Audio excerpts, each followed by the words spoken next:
Hey, thanks for tuning in. This is David of Strong by Lee. I want to use this video as a follow-up to another video that I did looking at exercise, physical activity, and hunger. Why you get hungry after exercise. And the reasoning is pretty simple. It's because you're burning calories and the body wants to recuperate those calories. I think that's a general, broad term and description of why people get hungry after exercise. In this video, I want to take a few moments to go into a little bit more specifics about how hunger and calorie recuperation differs when it comes to resistance training.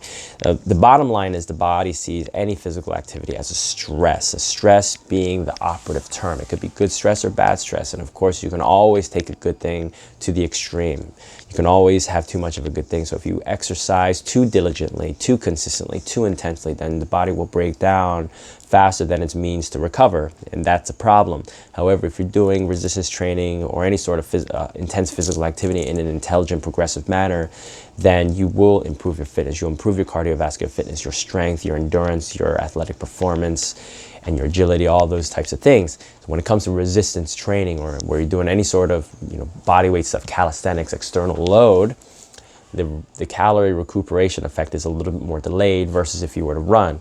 And just to kind of go back a little bit, just very briefly touching upon it, when you're doing some sort of cardiovascular activity, a majority of the calorie burn is coming during the actual activity, whereas when it comes to resistance training, the calorie recuperation effect is delayed, primarily because your body is more concerned with releasing endorphins if you're doing things correctly. After resistance training, after your body sees that it has survived the stress, it will release endorphins, which make you feel good. During that time period, the body is not overly concerned. The number one priority is not calorie recuperation.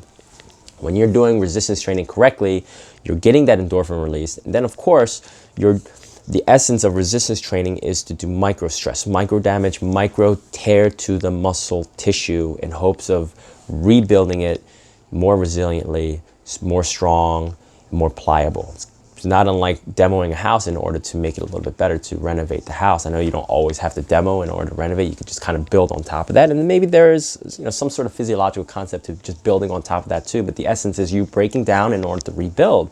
It's kind of like the military. In basic training, they try to mentally and physically break you down so that when you do leave boot camp, you're ready for the force.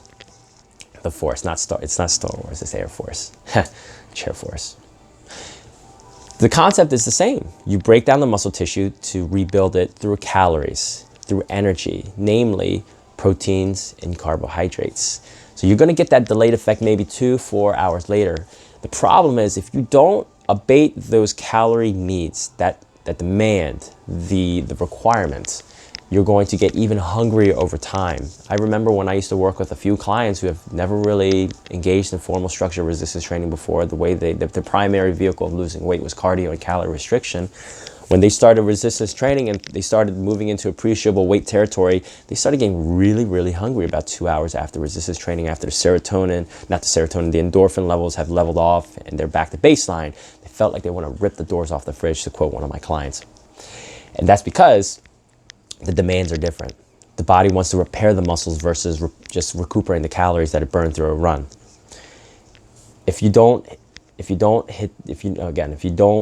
meet those demands, then you're going to get really, really hungry, and life is going to be quite miserable, because the number one reason that people cannot stick to a weight loss, fat loss diet is hunger.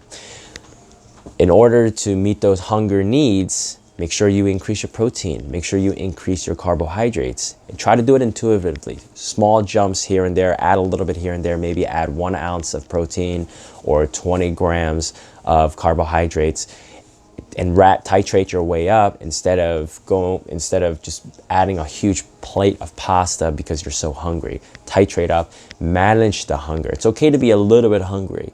You want to make sure it's manageable though, because we can get by when our stomach is a little bit empty and a little bit hungry. But when we get hangry, that's when problems crop up. So we're gonna try to manage the hunger. All right, so I hope this answered your question. Resistance training and hunger. There's a delayed calorie recuperation effect. You get hungry a little bit later. And if you don't meet your body's demands, then you're gonna get really, really hungry. Hangry. All right, so if you have any questions, shoot them over to me at david@strongbylee.com. I look forward to hearing from you, all right? So peace.